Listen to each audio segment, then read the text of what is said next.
एक आदमी के पास ना लोकसभा की एक सीट है ना राज्यसभा की, फिर भी उसने सीधे नरेंद्र मोदी और अमित शाह को चुनौती दे दी है।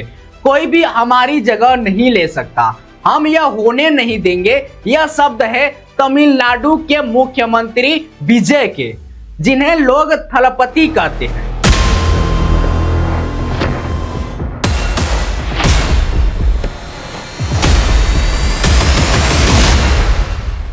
और यह चुनौती है परिसीमन बिल को, जिसके पास एक भी सांसद नहीं है।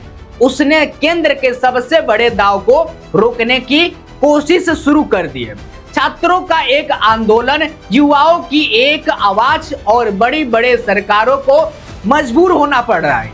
एक ऐसा काम जो कायदे से देश के प्रधानमंत्री नरेंद्र मोदी को करना चाहिए था, लेकिन वह काम मोदी जी नहीं कर पाए और वही काम एक और शख्स करके दिखा रहा है।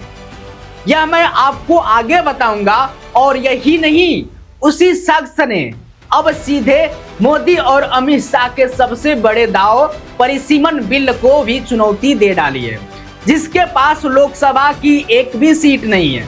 उसने केंद्र सरकार को आंख दिखा दी है। कौन है यह आदमी और क्या किया है उसने? आज पूरी कहानी दोनों तरफ से समझते हैं। नमस्कार, मेरा नाम है सोनू और आप देख रहे हैं पॉलिटिकल सच्चाई। जो भी बातें होगा सच के साथ होगा। दोस्तों, अभी संसद का मानसून सत्र चल रहा है। इस सत्र में सबसे बड़ा मुद्दा है परिसीमन बिल।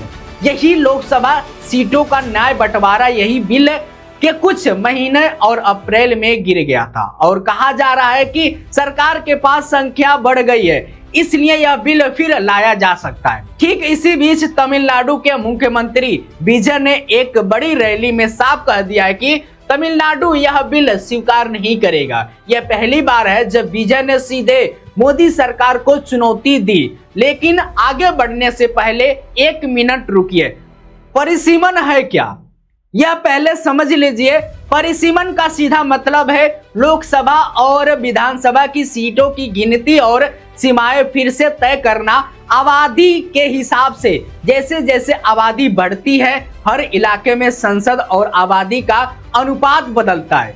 परिसीमन में यही अनुपात दोबारा तय होता है। अभी लोकसभा में कुल 543 सीटें हैं। यह संख्या 1976 से फ्रीज है, यानी तब से बदली नहीं गई है। यह रोक अभी 2026 तक के लिए बढ़ाई गई थी। अब अगली जनगणना के बाद नया परिसीमन होगा और अनुमान है कि लोकसभा सीटें 543 से बढ़कर करीब 800 से 850 तक पहुंच सकती है। यानी सीधे बात लगभग 300 नई सीटें बढ़ सकती है। सवाल सिर्फ इतना है, यह बढ़ोतरी किस राज्य को कितनी मिलेगी, और यही असली विवाद की जड़ है। अब समझिए यह मुद्दा आम आदमी के लिए क्यों मायने रखता है। तमिलनाडु और केरल ने पिछले दशकों में शिक्षा और स्वच्छता पर मेहनत की है, इसलिए वहां आबादी इतनी तेजी से नहीं बढ़ी जितना उत्तर भारत में बढ़ी है। अब अगर सीटें आबादी के हिसाब से बांटेगी तो इन राज्यों को डर है कि उनकी सीटें अनुपात में कम रह जाएगी। यानी सीधा सवाल है, क्या तमिलनाडु की मेहनत की सजा उसे कम आवाज के रूप में मिलेंगे? अब पूरी कहानी क्रम से समझिए। अप्रैल में परिसीमन बिल संसद में गिर गया था। उस समय डीएमके सांसद काला कपड़ा पहनकर विरोध करने आए थे। उन्होंने मांग की थी कि सभी राज्यों में बराबर अनुपात में सीटें बढ़े। अमित शाह ने उस पर कहा था कि वे यह लिखकर देने को तैयार हैं। अब कुछ महीने बाद विपक्ष दलों में टूट फूट के बाद मोदी सरकार के पास संख्या बढ़ गई है। इसी मानसून सत्र में यह भी बिल फिर लाने की तैयारी है। ठीक इसी बीच जब विजय ने करूर की रैली में एक ऐलान कर दिया कि चाहे बिल कोई भी लाए, लेकिन तमिलनाडु इसे बर्दाश्त नहीं करेगा। यह सिर्फ भाषण नहीं है, एक सोची समझी चाल है। तमिलनाडु के डीएमके के पास लोकसभा में 22 और राज्यसभा में 10 सांसद हैं। मोदी सरकार को 2/3 बहुमत के लिए अभी भी करीब 41 सीटें कम पड़ रही है। टूट फूट के बाद भी मोदी सरकार को उम्मीद थी कि डीएमके मुद्दा आधारित समर्थन दे सकती है, लेकिन विजय के इस ऐलान ने डीएमके को मुश्किल में डाल दिया है, क्योंकि डीएमके ने खुद अप्रैल में इस बिल का जोरदार विरोध किया था। अगर अब वह समर्थन नहीं देती है तो विजय उसे घेर सकते हैं। यह कहकर कि डीएमके ने तमिलनाडु के हितों में समझौता कर लिया है। डीएमके की स्थिति भी समझिए, हाल में ही उसका कांग्रेस से गठबंधन टूटा है और चुनाव में हार के बाद पार्टी के अंदर यह राय भी बन रही है कि केंद्र से दूरी अब ठीक नहीं, इसलिए डीएमके मुद्दा आधारित समर्थन देने पर विचार कर रही थी। लेकिन विजय के इस कदम से डीएमके का यह फैसला और मुश्किल बना दिया है। डीएमके ने अभी अपनी स्थिति साफ नहीं की कि दूसरी तरफ विजय के फैसले, अब विजय की सरकार से दूसरे फैसले देखिए। तमिलनाडु सरकार ने स्कूल के आसपास शराब की 771 दुकानें बंद करने का ऐलान किया। 200 यूनिट बिजली मुक्त कर दी गई है। टेंडर में कमीनाखोरी रोकने के लिए नई व्यवस्था बनाई गई है। हाल में ही पेश हुए पहले बजट में युवाओं के लिए भी बड़े ऐलान हुए। लैपटॉप योजना के लिए करीब 20,000 करोड़, साइकिल योजना के लिए 277 करोड़, सरकारी स्कूल के आधुनिकीकरण के लिए 300 करोड़, महिलाओं और नवजात बच्चों के लिए सोने से जुड़ी योजनाओं के लिए 500 करोड़ रखे गए।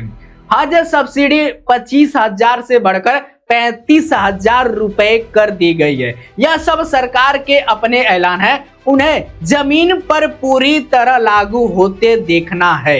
एक दिलचस्प तुलना भी देखिए। बिहार में भाजपा गठबंधन सरकार में उप मुख्यमंत्री सम्राट चौधरी ने ऐलान किया कि स्कूलों में शनिवार को लंच के बाद छुट्टी होगा। यह ऐलान छात्र आंदोलन के बाद आया है, यानी अलग अलग पार्टियों की सरकार, चाहे तमिलनाडु में विजय हो या फिर बिहार में सम्राट चौधरी, युवाओं को केंद्र में रखकर फैसले ले रही। यह दिखाता है कि छात्रों का दावा असर डाल रहा है, चाहे सरकार किसी पार्टी की हो। अब सबसे बड़ा सवाल, क्या विजय का यह कदम सच में तमिलनाडु के हित की लड़ाई है या सिर्फ अपने नई पार्टी की पहचान बनाने की चाल है? दोनों बातें साफ हो सकती है। विजय के पास खुद एक भी सांसद नहीं है, इसलिए सदन में उनका सीधा असर सीमित है, लेकिन डीएमके को असमंजस में डालकर वो परोक्ष रूप से मोदी सरकार के लिए मुश्किल पैदा कर सकते हैं। यह जानना खुद तय करेगी कि यह असली लड़ाई या राजनीति का दाव है। तो लौटते हैं शुरुआत की पहली बात पर। एक आदमी जिसके पास एक भी सांसद नहीं है, उसने मोदी और अमित शाह को सबसे बड़े संवैधानिक बदलाव को चुनौती दे दी है। आने वाले दिन अहम है। देखना यह है कि डीएमके अपनी स्थिति कैसे तय करती है और क्या परिसीमन बिल इस बार पास हो पाता है या फिर अटक जाता है। तो प्रधानमंत्री नरेंद्र मोदी और गृह मंत्री अमित शाह से एक सवाल है, परिसीमन का पूरा फार्मूला कब सामने आएगा ताकि हर राज्य को साफ तस्वीर मिले। डीएमके प्रमुख एमके स्टालिन से एक सवाल है, क्या आप मुद्दा आधारित समर्थन देंगे या विजय के दबाव में अपना रुख सख्त करेंगे? और आपसे क्या आपको पता है कि विजय का यह कदम तमिलनाडु के हित में है या यह सिर्फ राजनीति का शुरुआत है? कमेंट में बताइए। वीडियो पसंद आए हो तो शेयर कीजिए, चैनल को सब्सक्राइब कीजिएगा। धन्यवाद। जय हिंद।